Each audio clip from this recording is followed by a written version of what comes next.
The ancient city is excited as preparations for the long-awaited Third Temple reach a fever pitch. Every detail signals a momentous event on the horizon, from the intricate garments of the high priest to the sacred artifacts meticulously arranged. But amidst the fervor, a formidable obstacle emerges. Despite the fervent hope of many, opposition to the temple's construction intensifies, mainly due to religious sensitivities surrounding the proposed site. The Temple Mount, revered by Jews, Muslims, and Christians alike, becomes the focal point of contention, with the Dome of the Rock and the Al-Aqsa Mosque standing as formidable barriers. So, let's dive into this video today to uncover the unexpected twists and turns in Israel's bold decision amidst the ongoing construction of the Third Temple. The big question right now is whether the temple will actually be built, as mentioned in biblical prophecy. Some are wondering if instead of focusing on a physical building, Jews should focus on building a spiritual temple, as described in their scriptures. Significance of the temple. For many years, both Jews and Christians have been waiting for the Third Temple to be rebuilt. This is because it's seen as a sign that the prophecy about the Messiah's return is coming true. However, there are some challenges and doubts about whether this rebuilding will happen. Isaiah 8:18 says, "Here am I, and the children the Lord has given me. We are signs and symbols in Israel from the Lord Almighty who dwells on Mount Zion." You might ask yourself if the sanctuary was a copy and a shadow of what is in heaven. Hebrews 8:5. And Yeshua Jesus serves in the sanctuary, the true tabernacle set up by the Lord. Hebrews 8:2. Why contemplate building the Holy Temple? The Holy Temple in Jerusalem was never simply a building or structure, but an earthly dwelling place for the divine presence of God. The Lord said, "Let them construct a sanctuary for me, that I may dwell in among them." Exodus 25:8. See also Exodus 40:34, 35, and 1 Kings 8:11. This dwelling, Sheken, forms the related word Shekinah, which is not found in the original Hebrew Bible, but it is used in rabbinic literature and Bible translations to describe the Lord's divine presence.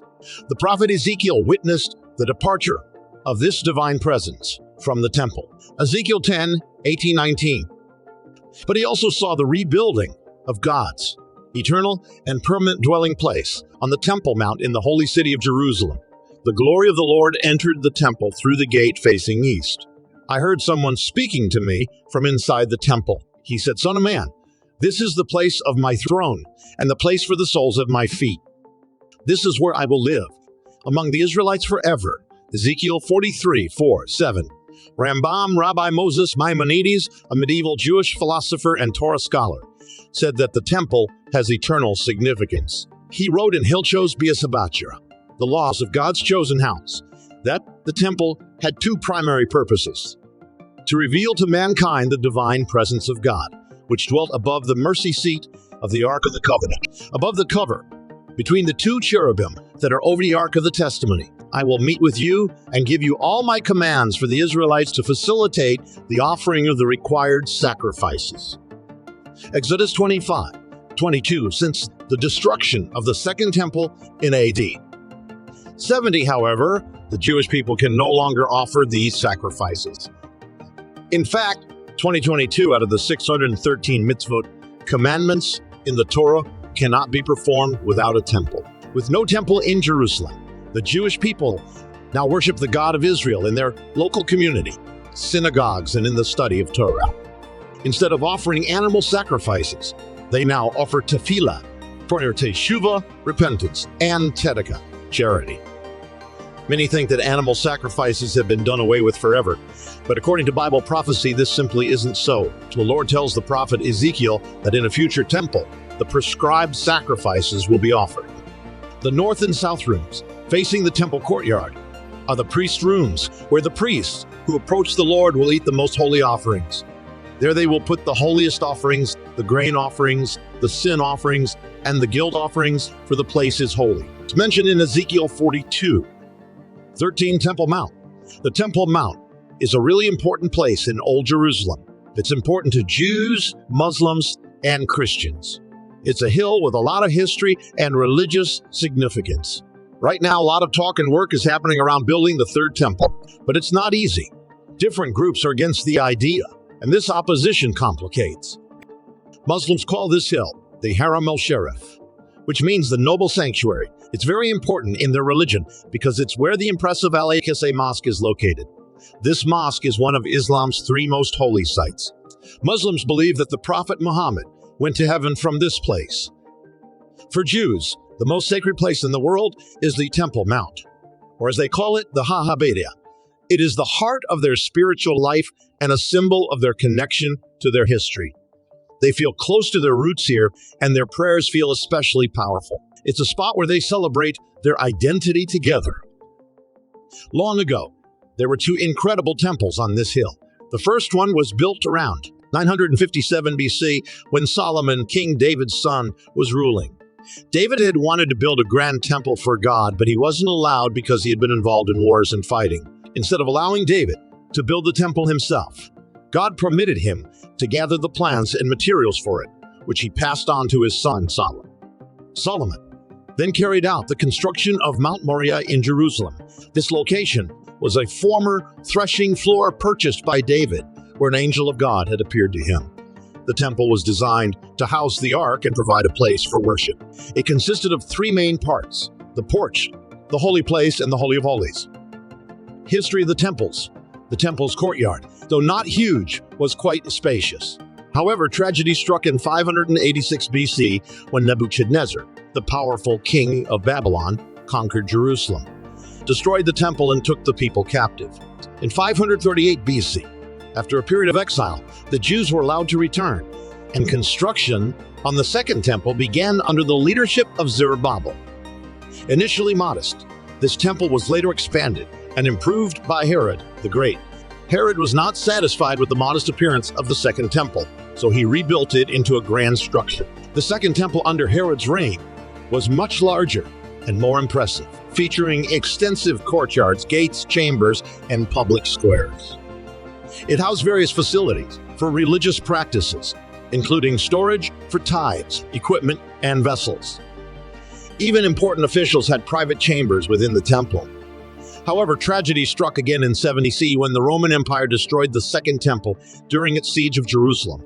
Only a part of it, now known as the Western Wall, or the Wailing Wall, remains as a reminder of its once grand existence.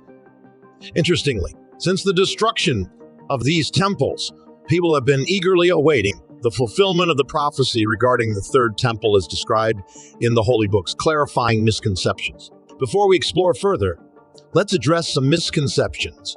Some believe that the First and Second Temples were located within the confines of the Roman fort. However, the precise location of these temples is debated. While traditional illustrations often show the temple adjacent to the Antonia fortress north of the Temple Mount, historical records from Josephus and archaeological findings suggest a different story. Some historical perspectives suggest that after the destruction of Jerusalem in 70 CE, the Roman military camp was set up around 3 towers near Herod's royal palace on the western hill. This contrasts with the idea that it's centered on the southern part of the Temple Mount. The Romans tore down the defensive walls around the Temple Mount, and remnants of these walls are still visible today near the western wall. While it seems unlikely that the first and second temples were originally situated within the Antonia fortress, there is general agreement that the fortress was built specifically to protect the Second Temple and house a segment of the Roman garrison stationed in Jerusalem. This perspective helps clarify the historical context of the temples and their relation to the Roman presence in the area. What does the Bible say? Now let's explore the pressing question of when the Third Temple will be rebuilt. What does the Bible say about it? The idea of rebuilding the Third Temple is a hotly debated topic. Some argue that it will be reconstructed on the Temple Mount in Jerusalem, where the previous temples once stood. This notion ties in with the concept of the abomination of desolation. However, there are differing views on its significance in fulfilling biblical prophecy and reviving Jewish worship. Some see it as aligned with God's will, while others believe it goes against his plan. In the book of Daniel, chapter 8 prophetically mentions the cessation of daily sacrifices and the desecration of the sacred sanctuary symbolized by the temple in Jerusalem. This vision was said to have been realized in historical events. A significant narrative unfolds during the reign of Antiochus Epiphanes, a ruler who strongly opposed the daily sacrifices performed by the Jews in the temple. What adds intrigue to this story is the belief that the restoration of these daily sacrifices will play a crucial role in the future reconstruction of the temple. This highlights the temple's importance in the Jewish faith and their connection with God. Prophetic descriptions Ezekiel's vision in the book of Ezekiel, specifically chapters 40-48. The prophet Ezekiel describes the temple, including its layout, dimensions, chambers, gates, and courtyards. However, scholars and believers interpret Ezekiel's prophecy of the third temple differently. Some interpret Ezekiel's vision as a literal prophecy for foreseeing the construction of a physical temple in Jerusalem before the return of Christ. Others view it as figurative or symbolic, representing God's profound relationship with his people. For them, it symbolizes the restoration of Jewish worship and the nation's spiritual revival. For some believers, Ezekiel's vision signifies the millennial reign of Christ, a time of restoration for Israel. It presents a hopeful and redemptive picture where divine promises are finally realized. Interestingly, certain Christian groups link the construction of the third temple with the arrival of the man of sin. This interpretation is drawn from a reading of 2 Thessalonians 2:3-4, where the temple is seen as a setting for significant events preceding Christ's return. Interpretation. This perspective has sparked debates over the role of the physical temple in eschatological events. Amidst the various interpretations, another viewpoint emerges, seeing Ezekiel's vision not as a reflection of a tangible structure, but as a glimpse into the heavenly temple. Here, it's believed that God's true dwelling place transcends earthly limitations and exists beyond mortal understanding. Paul's writings in Corinthians, 1 Corinthians 6, 19, 2 Corinthians 6, 16, and Ephesians 2:21 contribute to this interpretation by likening the body to the temple of God. Interpreters see this as a profound metaphor, suggesting a spiritual connection between believers and the essence of God. This metaphor implies that the physical temple, once a central place of worship, is no longer necessary from a theological perspective. Instead, it emphasizes the spiritual connection between individuals and God, transcending physical structures. Messianic expectations, rebuilding the temple. From the perspective of messianic expectations, both Jewish and Christian groups anticipate the rebuilding of the temple in the future. This event is seen as part of the awaited messianic era, during which the Messiah will rule and restore spiritual and earthly harmony. Within dispensationalism, there is an expectation for the future rebuilding of the temple, seen as the fulfillment of biblical prophecies. This belief often accompanies a literal interpretation of end-time events and emphasizes Israel's role in God's plan. Looking from an eschatological standpoint, akin to dispensationalists, the temple's reconstruction is closely linked to the end times and the final stages of human history. In Jewish tradition, the desire to witness the construction of the third temple on the revered Temple Mount holds a sacred place, reflecting the deep spiritual significance attached to this event. Throughout the diaspora, secular Orthodox Jews hold the aspiration of temple building dear. However, they do not necessarily believe that these individuals will actively participate in the physical rebuilding of the temple. Rather, to them, it represents a return to holy tradition and the restoration of the divine connection between God and his people. For some Jewish groups, this vision is not just a concept, but a fervent prayer deeply integrated into their thrice daily Amida prayer. The anticipation for the temple's reconstruction is palpable, intertwined with a profound longing for a physical place of worship. The significance and uncertainty surrounding this endeavor deeply resonate with those who hold this belief. Considering the truth that believers are regarded as the dwelling place of the Holy Spirit prompts reflection on the implications of this belief. Implications. The question arises, can we harmoniously coexist between the physical structure of the third temple and its spiritual significance? This raises consideration about the timing of the temple's construction and the preparations made for this endeavor. Since the inception of the temple movement in 1987, Jews have been diligently preparing for the eventual construction of the third temple. The Temple Institute, a leading force in these efforts, has meticulously crafted over 60 sacred temple vessels necessary for worship in the forthcoming rebuilt temple. Additionally, it houses 3 significant items for the future temple: the menorah, the incense altar, and the showbread table. These items, produced with strict adherence to biblical requirements, are showcased in the temple exhibition in Jerusalem. Furthermore, the Third Temple Academy has taken steps to train Kohanim, priests, and Levites for their sacred roles within the future temple. A field school has been established in Mizbe Yericho, providing a dedicated space for preparing individuals for these crucial responsibilities. Christians are also contributing to the temple's preparation. A group from Texas has provided 5 unblemished red heifers to the Temple Institute. These heifers meet the requirements outlined in Numbers 19. 2. 10 symbolize the purification of the priests before they can offer sacrifices. Hindrances to rebuilding the Third Temple. Despite the fervent commitment of Orthodox Jews to rebuilding the temple, several hindrances persist. They believe that fulfilling biblical prophecies hinges on reconstructing the temple. Gershon Solomon, director of the Temple Mount Faithful, underscores the temple's significance in Israeli society, emphasizing its integral role in the lives of the Jewish people in their biblical homeland. Moreover, they anticipate that the rebuilding will address global issues and challenges the Jewish community faces. Jewish leaders in the temple movement emphasize the absence of the Shekinah, the divine presence, from the world. They believe this absence hinders the Jewish people from reaching their intended spiritual level. These leaders stress the connection between spiritual attainment and the temple's rebuilding.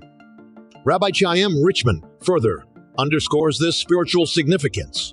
The director of the Temple Institute emphasizes that the restoration of the Shekinah, the divine presence, is dependent on the temple's rebuilding. According to him, the Jewish people cannot attain their desired spiritual status without it.